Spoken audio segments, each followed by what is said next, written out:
Well, welcome into ZmoSports. This is Mosteller, and this is All Things Sports, where we go over football, baseball, college, NBA, you name it. Welcome in. It's Monday. It's January 19th, and you know what day it is. It's National College Football Day. It's That's Championship right. Day. So I'm welcoming with Chase Phillips, man. Welcome to the show. What's going on, man? So Chase and I were really good roommates in college. He just got married, so congratulations on that. Thank you. Thank you. But this man is a big Warriors fan.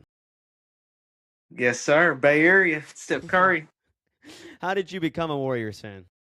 Yeah, I grew up in the time right when peak Warriors basketball was going on. That's about. I was always a college fan, and then middle school era, about 2015, 2016, I really started watching the NBA. So I guess you could call me a bandwagon, but that's when I started loving the Warriors, and now I'm a Curry stan, as they would say. Hey, there ain't nothing wrong with that. A lot of people love Curry, changed the whole game, so there ain't nothing wrong with that. You ain't the only one. That's right.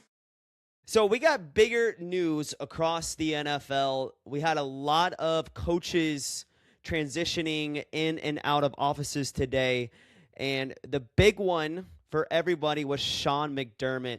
And this is something that me and a buddy talked about last podcast was if Buffalo doesn't make it to the AFC Championship, doesn't win it, and doesn't go to the Super Bowl, was Sean McDermott going to leave? And I kind of hinted at this as yes, he would, but now he's officially gone. So where do we see him going? We don't know just yet, but he's out of the building. So what now? Yep, pretty big coaching news broke, and I was kind of curious. John Harbaugh may have signed a day early. I wonder Yeah. if he would been curious, interested. I'm sure he would love to coach Josh Allen, but him and Stefanski both, I thought maybe would have been top candidates for that one. So I think McDermott did a pretty good job. He got him on the track. It just seemed like they always fell short. I think he was in a similar boat to Harbaugh, and that they had both seen a pretty good amount of success, but I think they were kind of due, both of those organizations, for a little switch up in hopes of maybe rejuvenating the program, bringing some new blood in there, getting their guys rallied around a new voice, I think. Yeah, I think the relationship is going to hurt Josh Allen more than anyone can think. However, I just think this was the right move. They need to bring in a fresh mind. They need to bring in some more an offensive type mind because they're probably going to keep a majority of those players anyway. So it wasn't that big of a surprise to me. It's just one that needed to get done. So, my buddy brought up a good point. Do they go and hire Mike McDaniels? Great. Yep. I think you're seeing the trend with young offensive minded coaches. McVay, Ben Johnson, these guys are taking over, Yeah. and McDaniels certainly fits in that category. Yeah. I think he was in a bad spot in Miami there, but I think he'd definitely be worth an interview. I like Yeah, his, I think so too. he's Yeah. an offensive guru kind of guy. So Yeah, and we saw what he did in his first couple years in Miami with the young Tua, and he got them to the playoffs. They had the top offense in the league. I think they were averaging 32 points a game. So, with obviously a way better quarterback in Josh Allen, there could be some moves or some thinking of, hey, let's bring in this offensive minded guy. Now, obviously, it'll look a little bit different. He had Jalen Waddle, Tyreek Hill, Devon Achane, so it was a lot of East-West type offense. With Josh Allen and that offense, what we saw was a lot of North-South just because of yeah, James Cook. But I don't know. Maybe this will be a good thing of, bringing a different type of style of offense. I think so. I wouldn't mind seeing them trying to go get a receiver. I was texting with some buddies during the game, and watching them late drives come down the stretch, and it's like, Josh Allen's putting the team on his back, but does he have anybody else? Obviously, he's got James Yeah. Cook. James Cook played a good game. We'll get into it, but it just seemed like there was no other teammates at the wide receiver position to help him out. The kind of guy, a couple balls there, I thought some guys really let him down. Yeah. So I wouldn't mind seeing them bring in some more help around him. And then, like you said, maybe I would obviously involve him in the coach and hiring process and see what they can get. Yeah. But I think from the organizational standpoint, from the very top was we don't want to waste Josh Allen's career. And while we do trust both of them, it's not of, hey, we stuck with Sean McDermott all the way through. No, you'd rather stick with the playmaker, Josh Allen, and see what he can do with something else. So I think some people, like Bills fans, are going to be a little mad at it, but I just think they needed a fresh start. They needed a fresh mind. So this was obviously the right move. And we had some more breaking news about 48 hours ago. Jeff Hafley just signed in place of Mike McDaniels in Miami. I saw So that. yeah, so they're bringing in a defensive coordinator that was with the Packers, who I think is going to be a good fit for the Miami team. So his unit did rank 12th in total defense and 11th in scoring when, Miami's defense was really bad. So this is a good hiring. Yeah, I think he brings in some strengths that Miami was missing. McDaniels is great. McDaniel is great offensive guru mind, but it seemed like sometimes that team maybe lacked a little bit of toughness. So Yeah. I think he kind of brings in some strengths that offset some of their weaknesses they had, and maybe they can keep some of that offensive scheme to go with that. So we'll see. I'll be curious to see how that works out. Yeah, those were the two big coaches breaking news stuff that we had this past 2 hours. Let's get into the wild card round or the divisional round because there was a lot that happened. There was a lot that unfolded. We had the Bills going into Denver, taking on a very good defensive unit, taking on Bo Nix. But the biggest storyline is Bo Nix broke his ankle on the second to last play. Tragic, tragic. I mean, that sucks. Yeah. Especially for the viewers, we're excited. We just want to see good football. You're a Patriots fan, so Yeah. obviously you don't want to see anybody get hurt. But just from the outside viewer, I don't have any skin in the game. But just you got a feeling that's going to make them less competitive. A team they're not going to be at their full strength, but it's part of the game this time of year. I guess teams deal with injuries, and it's Yeah. next man up. So Yeah, it just sucks that that was their, number one quarterback. So it's tough, but there was a lot of concern with Bo Nix throughout the year. Was he, the guy like as far as accuracy? He was having some turnover issues. He wasn't great in the QBR department. But in the postseason, he's ranked second in QBR, right behind Caleb Williams, which is crazy to say. We'll get to that in a second. But Bo Nix was the guy that was going to be their big chance. And now we got to see Jared Stidham coming in. And Sean Payton is pretty good with quarterbacks or QB2s. So while I think people are saying that New England's got a tough or an easy game, I think this one's going to be a closer than what people think. yep, anytime you go into John Denver Mile High, Yeah. you're going to have a battle. But I saw a statistic. I think New England quarterbacks going into Denver are 0-4, or maybe Yeah. it's just against Denver in general. But it's a tough place to play. Their defense is still top of the league. They've still got some guys there. I mean, they've got two or three guys on offensively at wideout. Tim Patrick, Cortland Sutton, who was held in check for the most part till the very end. Yeah. Got R.J. Harvey, so they've still got some pieces, and great head coach who's got an offensive mind who knows how to put their quarterback in a spot to be successful. So I'm with you. I think it's getting overblown a little bit. Obviously, Hmm. they take a step back, but still super well coached ball club, great all around roster, and I think it's going to be a game. I like New England to pull it out, but Yeah, I do too. The line started at 4.5. It went to 5.5. We saw a lot of people buying at 5.5, and then it jumped down to 4.5. So it keeps going back and forth between those two. I don't think it's going to go to 3.5. I don't see that happening with, Jarrett Stidham at quarterback. Yeah. I don't see it going to 6.5 just because you get 3 at home. But you talked about how New England is 0-4, and I think they're 0-3 in their last 3 playoff games up there, and that was with Tom Brady and Bill Belichick, 2 of them being in the AFC Championship game. So is there a curse in Denver for New England? Like, That's a good question. No, I think it's just a tough place to play, man. You see all them guys, they bring out the oxygen masks, and yeah, they've had some good ball clubs come through there. Specifically, great defenses. Peyton Manning's defense that year, 2015, when really one of his worst years of his career, but just a phenomenal. Reminds me a lot of the Denver team now. I don't think this year's team is quite as good defensively, but I think there's a lot of similarities compared to this, which we haven't seen Jarrett Stidham yet, but I think you could see a lot of similarities to that team. I just don't think their defense is quite as good. right. So Yeah. They got Nick Benito on the edge.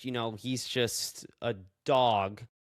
And we'll get to the Patriots game in just a second as well, but he's not no Will Anderson. no, That no, dude is the greatest defensive end in the game right now besides Myles Garrett. yeah, He's number 2, but yes, they still got a good defense. They still got Pat Surtain in the secondary. So they'll be fine defensively. I think they're going to keep them somewhat into the game, but offensively, I think they're going to struggle a little bit with yeah, Jared Stidham. So it'll be interesting to see. yeah. Yeah. I think the Patriots can take good care of the ball. They don't want to put their defense in a bad spot, but I think you're going to see Denver try to milk the clock, try to play the field position game. If they can get, some first downs, a punt, get New England pinned back a little bit, I think they're going to try to play that type of game. And obviously, the higher scoring this game turns into, I think it's definitely shifts in New England's favor. But I do see, I see a low scoring game. I just think Drake May makes enough plays to get it done. Yeah. Yeah. So going back to the actual game, James Cook had a great game. Shakir was targeted, I think, 8 times. He caught 7 or 6, whatever it was. But the big storyline, and you and I were texting about this, was the 2 pass interference calls. And the first one, we both agreed was terrible. That was not PI. I think that was It's the second one that we agree was terrible, and the no, first one was questionable, right?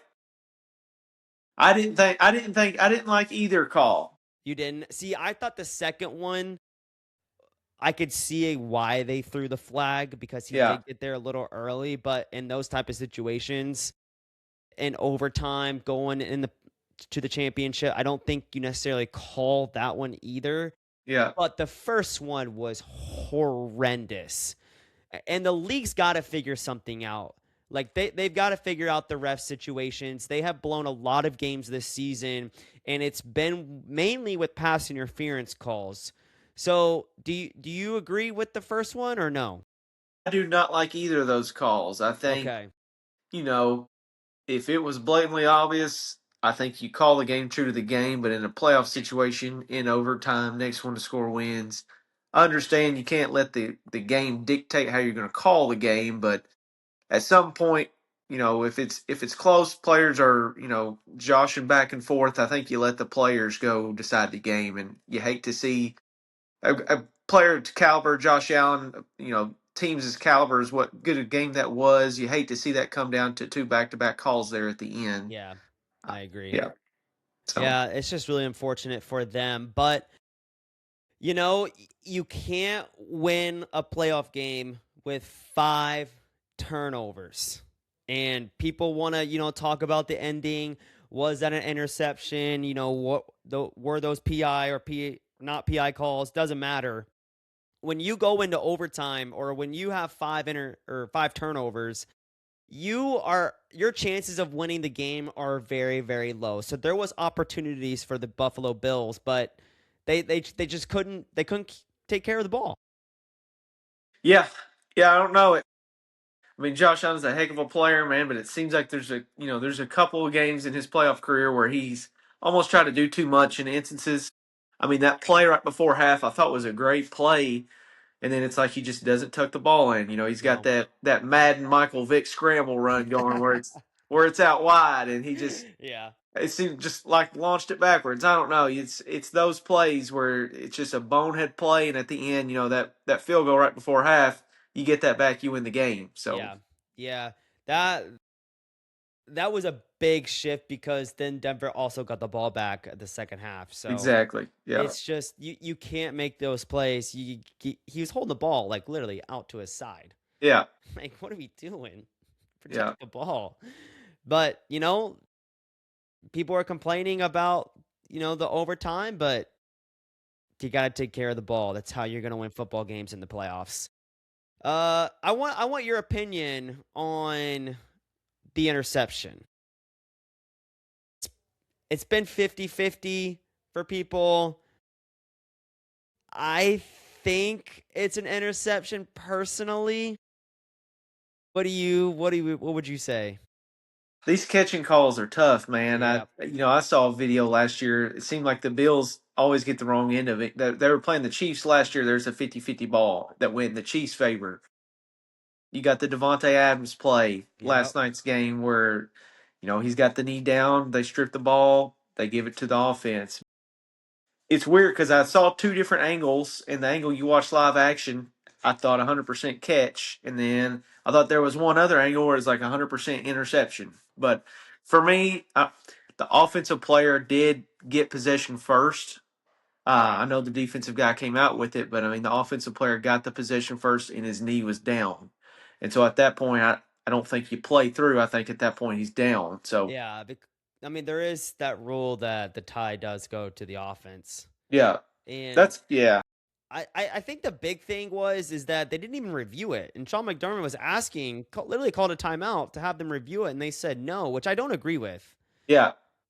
Yeah, It's that was frustrating to me. It's like, whichever way you want to call that, I texted a friend, however way this call plays out, it decides the game. Buffalo gets it, they win. I thought, if Denver got it back, they'd probably go down and win the game. So yeah, I think that was the game winning call right there.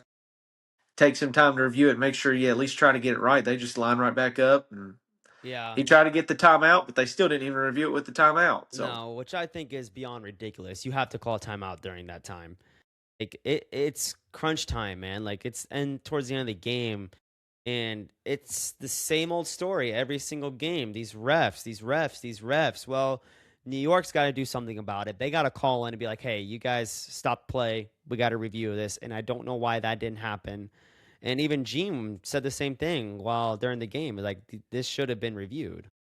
I think it's a lack of consistency is what Yeah. makes it so frustrating. Because, I mean, like I said, you got the Devontae Adams play kind of similar to the same exact play, really, and it's the other side called. And then, like I said, you can go look up that Bills play last year, and it was probably more offensive, possession first last year against the Yeah. Chiefs in that playoff game, but went in the favor of the offense. But then it comes around to the Bills again. I'm no Bills fan, no skin in the game, but seems like they're at the end there in overtime. They caught the bad end of probably two or three calls, kind of back to back to back. Yeah.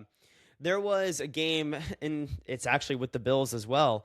Uh, beginning or earlier in the season, Marcus Jones picked off what should have been a picked off interception where he took the ball out of, I want to say it was Cooks maybe, where he was falling to the ground. His knee wasn't down, but he grabbed it and intercepted it, but they called it a catch. Which, if you go back, and I'll send you the clip, Yeah, you'll see Marcus Jones has full control while they're onto the ground, and he comes away with it, and they call it a completion. And I'm just like, how is that a completion versus the one we saw on Sunday? And you talked about the inconsistency, and it's just mind blowing of what these officials call these days. yeah. And even you got players. I saw Richard Sherman took to Twitter, and he was pretty frustrated with the lack of consistency. So Yeah, it's not just the viewers; it's the players who have been in these situations. I think, like you said, something's got to change. I don't know if it's the call coming down from New York; they make that final decision, but yeah, there's got to be some consistency there on that rule because it's decided a lot of playoff games, unfortunately. yeah. And I'm not the type of person that thinks this way because I see the integrity of the game. But for some people out there, do you wonder, is it money line scripted? Is it gambling scripted? Yeah. Like there's people that think that way. I personally don't. I don't know how you feel about it, but there has been plenty of tweets on Twitter saying it's because all the money was going to Buffalo during that drive and towards the end of the game. Did it in fact impact the game? Good question, man. Sometimes I'm sold 100%, but Are there's you? that. It's tough, man. I'll go back and forth on it. I mean, you see these games where guys will come out and they've got an over underline of 75 and a half, and they've got 75 yards in the first half, and then all of a sudden you don't see them in the second half. So Yeah. there's Yeah, a I've seen a couple instances actually this NBA season. I bet on James Harden. I was probably like a month and a half ago. His line, I think, was set like 28 and a half or 26 and a half or something. And he had 25 at halftime. And I was like, it was my last leg. I needed a hit. He doesn't score in the second half. And I'm like, feels personal. I was like, bro, I needed a point 0.5. Yeah, So, dude, am I blind to it? Like, it definitely goes on. I mean, they've already found a handful of people, guilty. The FBI in these investigations and stuff, and yeah, you got to think they're just scratching the surface on a lot of this. That just seems to me like there's a lot of this that goes on, and yeah, some of these lines are, I don't know, almost yeah, too hard to believe that something's not involving. I've seen some of these coaches this season down 20 points, call a timeout with 3 seconds to kick a field goal, make it 17 when the spread was 17 and a half. yeah, And it's just stuff like that makes me question what good does yeah. calling a timeout with 3 seconds left to kick a field You, goal get you you? talk about the Raiders game? Yeah. Yeah, yeah. See, like, even at that, I don't know. The gambling industry has definitely caused a lot of talk, and it's not great talk. Let's take it to the next game on Saturday night was the Seahawks and the 49ers. There's really not much to talk about this game. It was complete No. domination from the opening kickoff to the very end with Mac Jones coming in at quarterback replacing Brock Purdy. And is this the best team to you in the playoffs? Best all around, I would say yes. Best remaining, yes, probably. I was curious to see because I had bet the 49ers, and maybe I'm wrong here, but obviously in hindsight they got slaughtered. I think when you come out and first drive touchdown in a tough road environment, crowds amped up. Come out next drive, you fumble. Come out next drive, back to back fumbles early. They had the huge check. McCaffrey Yeah. speed option out, and then they had to pass the tight end Tonjes, and he fumbles, and when that happens, the game script goes out the window. The D line, the defense coordinator is much more comfortable sending pressure. They're not worried about getting beat on the run. It's hard to play catch up, and play action goes out the window. They, just changes everything. And I thought they couldn't quite overcome it just with the amount of injuries and stuff they've had. Uh, I would be curious to see, and I think we will see it this next week. I think Seattle's the best all around team. I'm not a Sam Darnold believer in the crunch time in the playoffs just yet. So I would like to see, if Yeah. the game is 20-20 and the Seahawks have the ball, let's play ball then. Let's see what happens. Yeah, yeah. I think you nailed that right on the head. Sam Darnold only threw 17 times this game, which was his second lowest in attempts, where he won the game against Arizona 44-25. And it just seems like people are like, I don't believe in Sam Darnold. I don't trust Sam Darnold. And I'm right there with them because this all postseason, we haven't had to see that side of Sam Darnold, that clutch factor, which you talked about. So it'll be interesting to see what the Los Angeles Rams bring, like pressure wise, against Yeah. him. He has Um, been an above average quarterback 100% the last 2 years, yes. back to back great seasons. But things are different in the playoffs, season on Uh, the line. Yes. And Stuff gets a little tight. we've Yeah. seen that across the entire league so far. Like, it has been I don't remember this being this bad, but it has been a turnover postseason. If you were to Yeah. put a title on the postseason right now, it would literally say turnover fest. Yeah. It's been 100%. insane. And yes, the weather hasn't been great at, but it's January football. Take care of the ball and you're going to win games. Buffalo didn't take care of the ball. They had 5 turnovers. The Texans had 5 turnovers. They lost. Caleb Williams had 3 turnovers. They lost. It's about taking care of the football in the postseason. And 49ers couldn't take care of the ball either. Yeah. So it's just been a wild postseason so far with the amount of turnovers that we're seeing.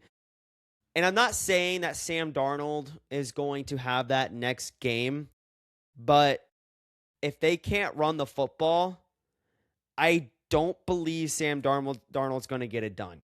Yeah. I don't know if you saw the news. Charbonnet is out remainder of the year. What? Was that So they've breaking got. just now? I saw it earlier. You may double check the sources on that, but I believe Charbonnet is done. Unless Okay. I unless I got NBA centelled. But I love that account. I think they're down to Kenneth Walker, who's a great back. Definitely, he normally gets the bulk of the carries until they get in the red area, and then it goes to Charbonnet. But Yeah. I'd Charbonnet be curious to or see how that shifts their 1-2 punch there, and if he gets, if he gets bogged down a little bit, how that's going to impact the run game. yeah, yeah. Kenneth Walker finally got the touches that he deserved, I thought, inside the red zone. He had 3 touchdowns, which is the first time since 2004 that they've had someone score 3 touchdowns in a playoff game for the Seahawks. And that the last one was Sean Alexander against the Packers. So There you go. big game from K9. It's about time we get to see him with his touches. But did you hear about this conspiracy theory with the 49ers practice field? I did, to be honest with you. I haven't read much into it. Yeah. I've seen it going around Twitter. I saw, I think I even got an ESPN notification on it. But people are Yeah. spill the beans for me here. So I was at a friend's house watching the 49ers game, and he brought it up to me because I've never heard of it. But there's this electrical place or whatever right next to the practice field, which is causing what they say is a lot of injuries to the 49ers team. And he said, now I didn't check this, I didn't check the source, so don't credit me on this. The last 10 seasons, the 49ers have had the most injuries every single year. Oh yeah, I mean, just off the top of my head, the last 3 years have been Yeah. astronomical. Yeah. So I, I don't know if it's because of the electrical stuff next to the practice field, but there certainly has to be concern. There's something going on there because Yeah. I mean, yeah, it's I every year. Yeah, so why not, as owners, if you're hearing about this, I think you bring in like scientists or something to try and Yeah, figure this out, or just say, screw it, let's just move to a different field, make yeah, a new practice field, and see what happens. But man, the 49ers cannot catch a break every single year with these injuries. yeah. It's tragic because they, I'm a big Shanahan guy. He's again young. I guess not as young as the other guys. Still pretty young coach, though, offensive guru, and man, they've had some good teams. Yeah, they have had some great teams. I also took the 49ers to win this game as well, and I was right there with you. I thought CMC was going to have a big game, and then I saw the opening kickoff, and I said, "Oh shit." Yeah, Yeah, immediately. immediately. I was like, "Oh man, they're done." That Yeah, place went nuts. I think I got to 129 decibels. It's like, yeah. whoo! I Oh would yeah, you can hear the love. crowd rocking. I mean, the 12th man's no joke. Oh no, it reminds me of the Legion of Boom era. Oh yeah, Yeah, yeah. that was pretty cool to watch. Let's take it to the next game on Sunday. We had my boys Here we go. beating the Texans, Here and we go. we are back. What about this? Oh boy. Talk about Houston's defense this, Houston's defense that. Well, I'm going to sit here and say, y'all need to put some fucking respect on the Patriots defense. Because we're here. No. Yeah. CJ Stroud looked terrible. He had 4 interceptions heading into the second half. They also had a fumble with Woody Marks that Christian Gonzalez got his hands on, ripped it away. And don't get me wrong, Houston's defense kept them in the game. Drake May had 4 fumbles, 2 lost, but he did have 3 touchdowns, which is the only quarterback to have 3 touchdowns against that Houston defense.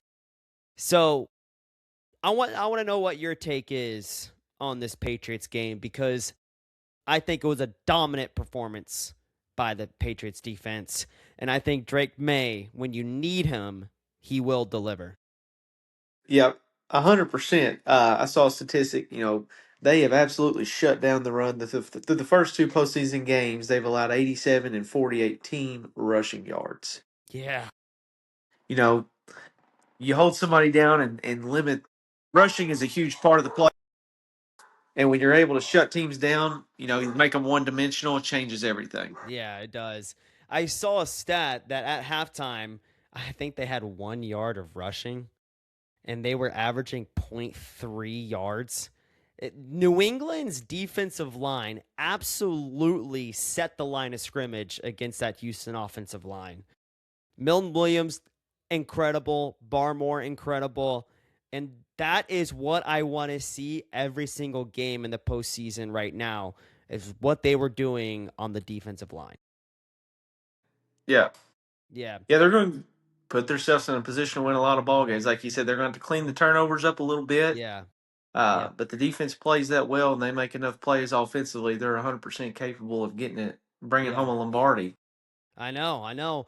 If, I saw if CJ Stroud would have spiked the ball on every play, he would have had a higher QBR than what he had in the game. Doesn't surprise me. Like, You know, that's insane.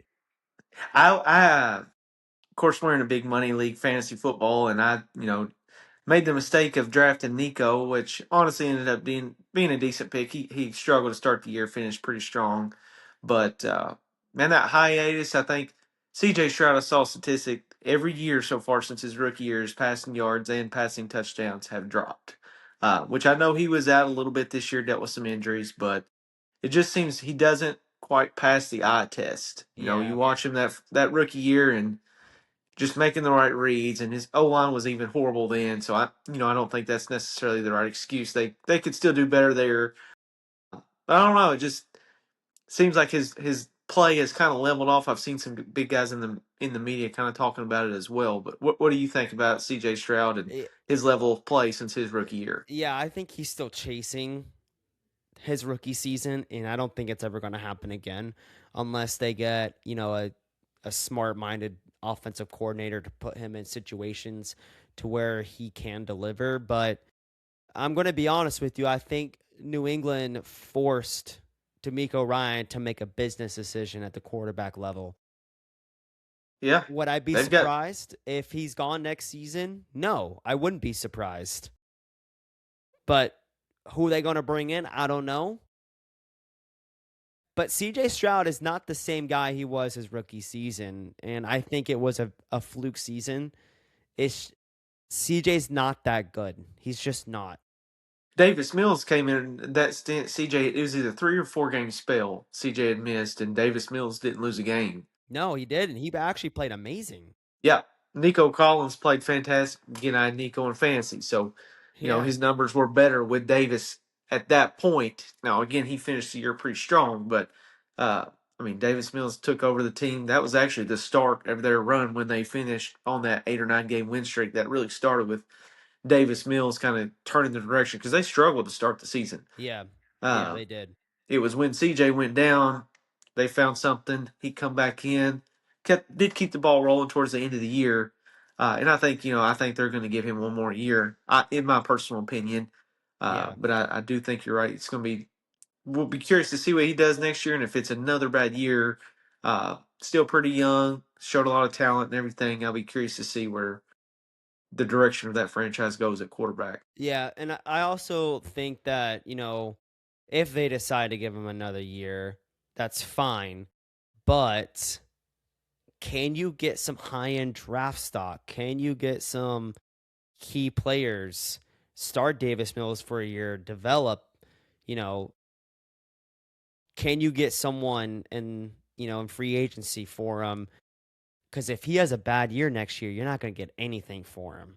Yeah, So now do you say, hey, let's make the trade, let's get some other guys in here offensively for the line, D line. Well, they don't need a D line, O line, and let's see what happens. yeah, yeah. That's their biggest weakness, and I think they plug a couple pieces in. Depending on what they could get for him, you plug a couple solid guys in at O line, maybe sign somebody, and let Davis Mills have the keys, even for a year. Yeah, I think you would see similar production based on what we've seen from CJ the last couple of years. And call me right. crazy saying that out loud. It doesn't sound great saying that out loud, but I don't Yeah, know. He's not yeah, impressed me. He's not passing the eye test. The statistics are dropping. Uh, I don't know. yeah. I think we got to put some respect toward Davis Mills a little bit because he did play very well during that win streak, and CJ has not been the same guy as what we saw in his rookie year when everyone thought he was going to be the next great player. So if I'm D'Amico Ryan, I'm sitting in my office with ownership group and I am talking about this for the next few months. What are the pros? What are the cons? Who can we get him for if we decide to trade him? Who is on the market? Who can we draft? It's just a lot of scenarios that they think they need to play out. If they don't keep him next year, I wouldn't be surprised. And I think that's probably the direction that I personally would take. I would say let's get rid of him. Let's give the keys to Davis Mills for a year and let's build around him because he's shown that he's capable of winning games. But we'll see. I don't know. It'll be very, very interesting on Yeah, what happens there. I could see them maybe adding some O line pieces and giving him one more shot. But I'm like, yeah, Yeah. I don't hate Davis Mills. I think he's kind of underrated, really. But Yeah. He's a good QB too, for sure. Um, but yeah, the Patriots, man. I think offensively, the past two games, obviously, it hasn't been great, but Drake May has just made plays, man. And whenever you need him to make plays, he just does it. yeah, yeah, he's his maturity in pressure, high pressure situations, even after not playing great, even after fumbling. We see him complete the touchdown pass at the end, arguably maybe the play of the year there with that catch. Oh my Uh, gosh. Keyshawn Booty with the catch of the year. yeah, phenomenal, phenomenal. Insane. And that was just the icing on the cake. Yeah, yeah. I mean, you see him take off. It seems like when he's under wraps, he always seems to have a big scramble for a first down, or he's rolling out of the pocket, keeping his eyes downfield, making the right throw. He shows a lot of maturity for a quarterback his age and in the MVP race even. So Yeah. obviously, it's something he's done longer than 1 or 2 game stretch. He's done it all year. So Yeah. And I think Patriots, a lot of people are saying it's such a Mickey Mouse schedule. It's such an easy schedule. I'm tired of the easy schedule talk. I'm sick of it. Drake had to go against a top five defense in the Chargers, had to go up against the number one defense in the Houston Texans, and he's winning. And he's winning by more than 10. So I hate it, man. Like people are just bashing the Patriots because of this easy schedule, but you go up against a Houston defense that's ranked number one. You go up against a Chargers defense that's ranked number fifth and try and win by 12 or more. It's not going to happen. yeah. So Yeah, I mean, there's usually some validity with that, but I think this Patriots team is different.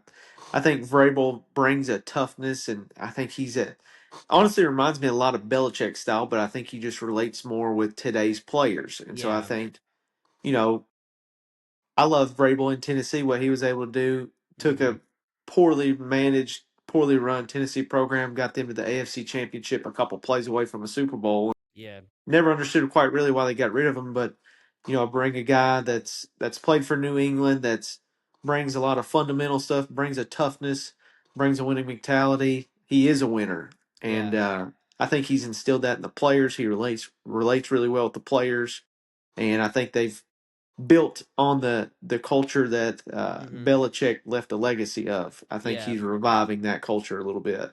No, that's a strong take. Yeah, he definitely resembles a little bit of the Belichick style. Do your job. He's putting guys into positions to make plays, and he's a player's coach. Yeah, He's 100%. meeting every single player on that comes off the field. He's meeting every single player whenever they come in through the locker room, giving them high fives, everything. He just, like you said, he relates to the players, and he's just built that relationship with them that I don't think any other team has right now. And it And I think you get shows. more out of your players. Right.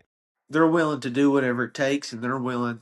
Do your job is easier said than done when you've got to sacrifice receptions or you've got to sacrifice Yeah. rushing yards because you've got a better guy ahead of you or whatever the sacrifice is to be that well of a team to get that far in the playoffs. You've got to do your role, and it's bigger than saying do your role. It's everybody sacrifices a little bit of the glory for the better overall Yeah. accomplishments of the team. And Right. And he's that's what we he's got saw. buy-in with the player mentality that he's brought in. You can tell he appreciates the job. He's grateful for the opportunity and he's relished in it. Yeah, he's done such a great job for that team, and the players respect him. The players respect each other. There's a sense of unity within that locker room that no other team has right now, and they're playing with that chip on their shoulder. Yeah. They had, I think, the wins and loss record set to 9.5 or 10.5 at the beginning of the season. And Vrabel said, beginning of the year, hey, we're going to host playoff games and we're going to get to the big one. And players bought into that.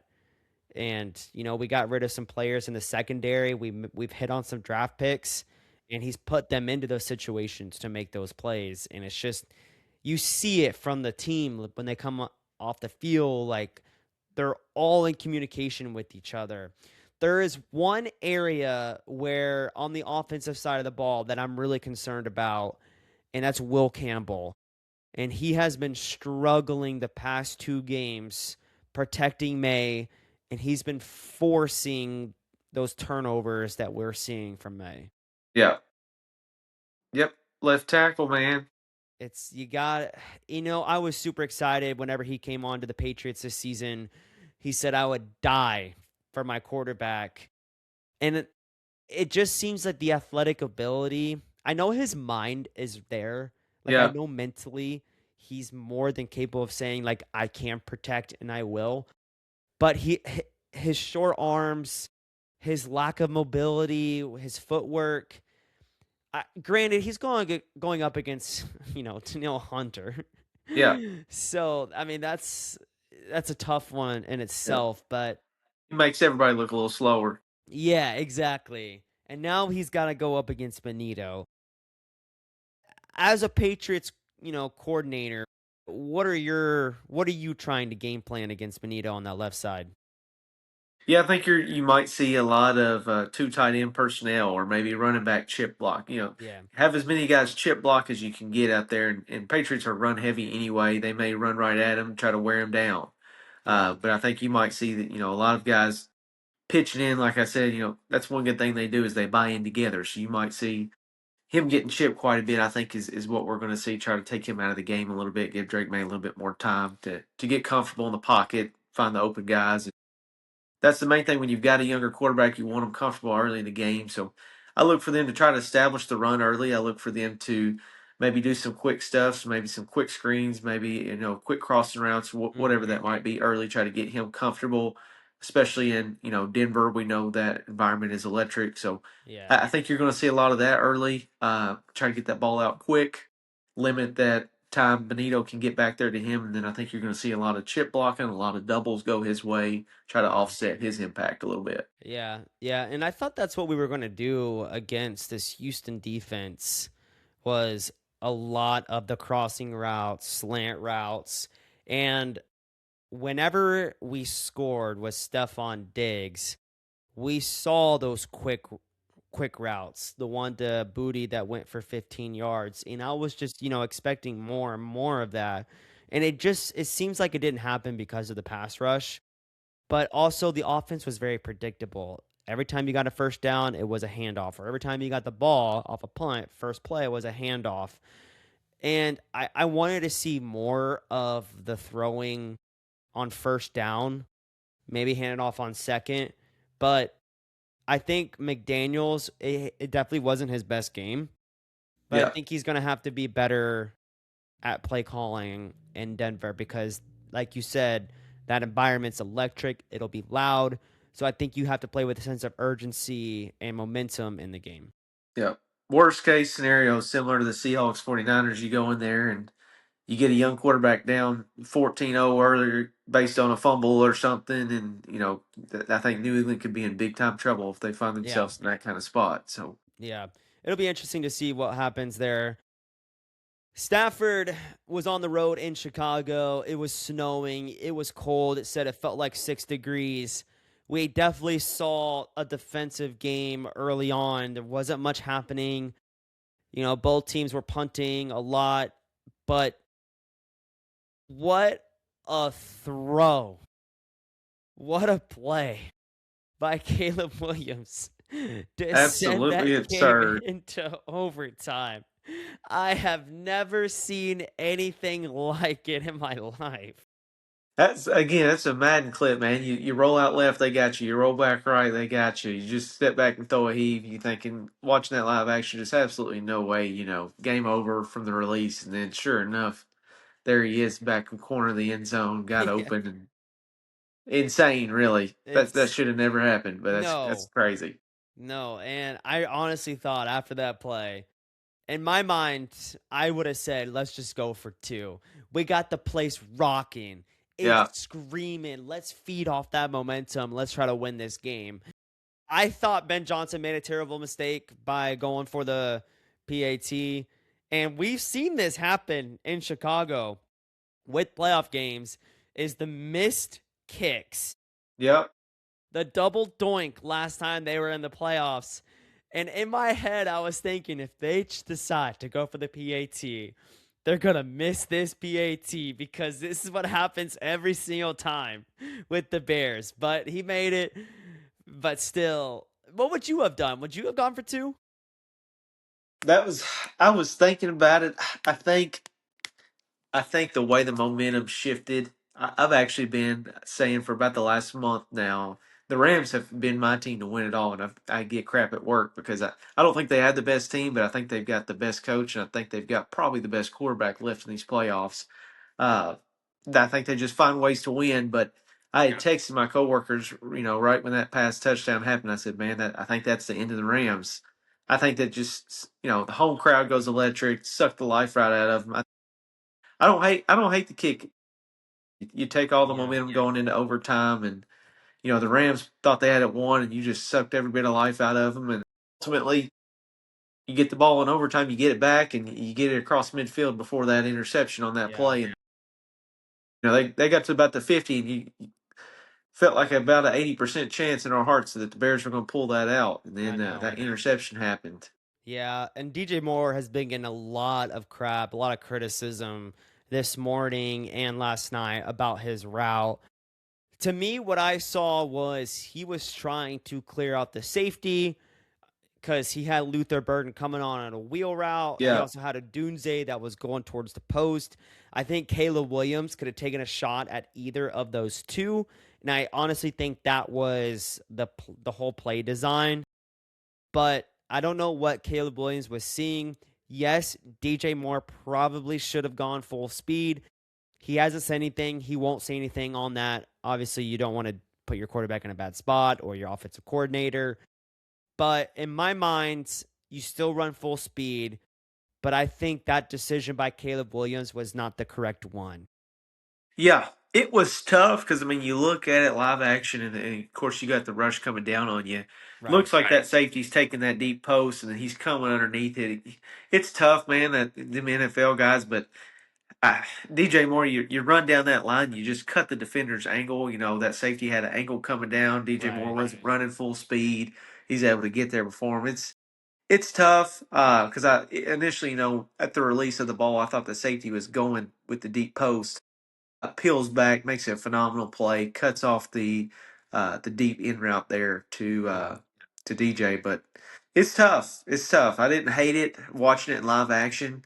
Of course, you slow it down on tape. I think you can always go different direction with it. But Correct. It's a lot different when it's, live than watching on tape. yeah, We can sit here and say, "Oh, well, he should have ran faster or he should have went full speed." But, during live action, obviously as a player, depending on what the situation is, you're running that for a reason.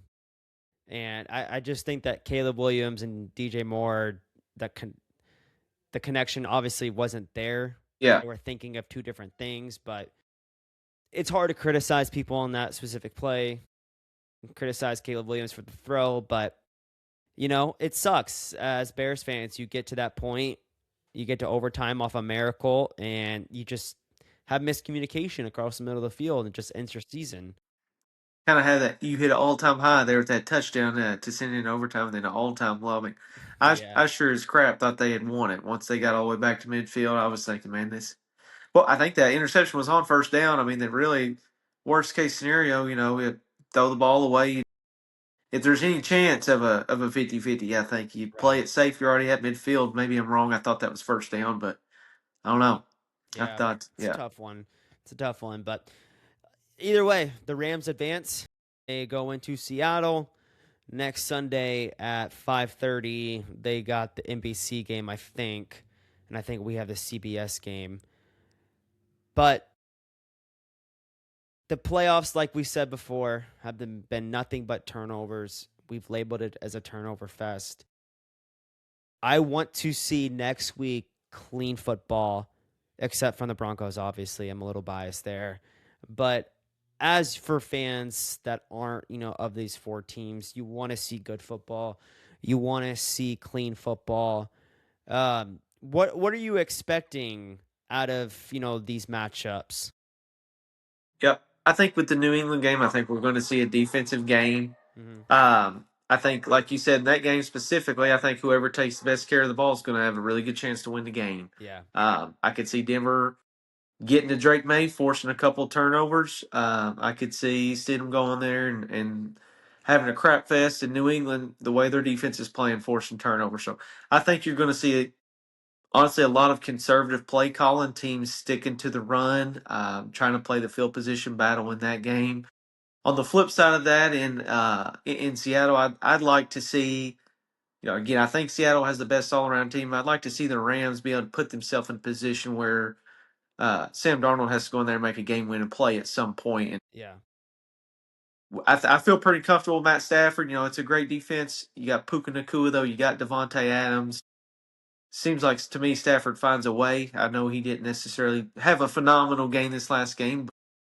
Didn't turn it over either. Had a couple fumbles, but able to get them back. Right. Stafford just seems to play smart. He's got that old traditional QB feel of a Manning Brady, where he reads the defense pre-snap, makes the right decisions Yeah. 99% of the time. And I think McVay, man, it's hard to bet against McVay, offensive guru. He gets the ball to his best player, whether it's wide out, whether it's putting Puka in the slot, letting him work there. I think you're going to see Puka peppered with targets early. And then on the Seattle side, Jackson Smith and Jigba. He's a Yeah. dog, man. He's a dog. The number one wide receiver in the league right now for a reason. Yep. I see it. I see both being really close games. I think both should be really competitive. I can honestly see, both of these being decided by a field goal or less, in my opinion. Yeah. What do you think? Yeah, I was thinking the same thing. Obviously, with the Patriots game, I think we'll cover the spread of 4.5, but it's going to come down to which team can run the ball better, which team's going to take care of the football better. And it's for New England, it's about what Drake May said, for the Texans game is end each drive with a kick, whether that's a punt, field goal, PAT attempt. It needs to come down to a kick. Yeah. So the turnover battle, with that, and then the Seattle game, I expect this one to be a complete shootout. Yeah. I think you're going to get a 40-38 or 41-38 type game. I think Matt Stafford is going to throw for 4 or 5 touchdowns. A little early prediction here, but Okay. yeah, I think Stafford, he didn't throw a single one last game. You're going to see why he is the MVP favorite in the NFC Championship game on the road. Yeah. Score predictions. Lay them out there. Score Yeah, predictions. yeah. New England, I'll give them 23-13. I think we do win by 10 there, and then 41-38 Rams. Okay. Yeah. I'll say 21-17. New England takes a tight one. I would love to see shootout in the Rams Seahawks. I don't know Seattle's D though, man. They're tough, but They are tough. I'm gonna go. I'm gonna go 24-21 Rams. Okay, a little bit of a closer game. All Yeah, right. Well, I but guess I would love to see a shootout. I'd love to see Jackson Smith and Jigba versus Puka Nakua. yeah, that'd be fun, wouldn't it? All right, Yeah. before we get off here, real quick, we had the college football game tonight. Miami at home, well, sort of at home. They're playing at Hard Rock Pretty much. Stadium, Yeah. literally, against Indiana, my hometown team. I'm not necessarily a big fan of them. I like West Virginia, obviously, but dude, I am excited. Indiana people are excited. Early prediction. Man, Indiana has looked like a juggernaut. Yeah, they have. But if there's one team built to kind of slow them down a little bit, man, Miami's defense is extremely good. They've got some players, got an experienced quarterback. I've not necessarily been the biggest fan of Carson Beck, but he does bring some experience to the game. I just think, man, Indiana is too good. I love their coach, and he's got the Yeah, the they call panning him. to him. They call He's him dialed in, man. Sigs. He's a program builder. So we'll see. I like Indiana to win. I don't necessarily think it's going to be quite the blowout other people do. Wouldn't surprise me. Indiana's great, Indiana's a good but I team. think Miami, their defense can kind of keep them in it. So we'll see how many plays their offense can make. Yeah, I think Mendoza and them boys obviously get a W. Mendoza's playing out of his mind. The Great. spread right now is 7.5. I will take Indiana minus 7.5 Okay. on the road. Basically, who would? Yeah. I mean, they've looked unbeatable. Yeah, Unbeatable. yeah. Charlie Beck scores twice. I think that's his name, right? Charlie Beck, right? It's not Charlie. No, it's Carson. Beck? Carson Beck. Carson. Yeah, I think he scores twice in this one. But yeah, man, we'll see. It should be a fun one. I know you got to get out of here. So, Chase, I appreciate you being on the show, man. It's been a real pleasure to talk ball with you. We are back. For the listeners out there, go ahead and buy your tickets to the finals in the Bay Area. You think the Warriors are going back? You're going to see a splash trade, Kuminga for Michael Porter. You got Steph, you got Jimmy, and Michael Porter, Draymond. You better look out, boys. We got a problem. He says the Warriors are going to the championship. We'll see about that. But happy Monday, everybody, and thanks for listening.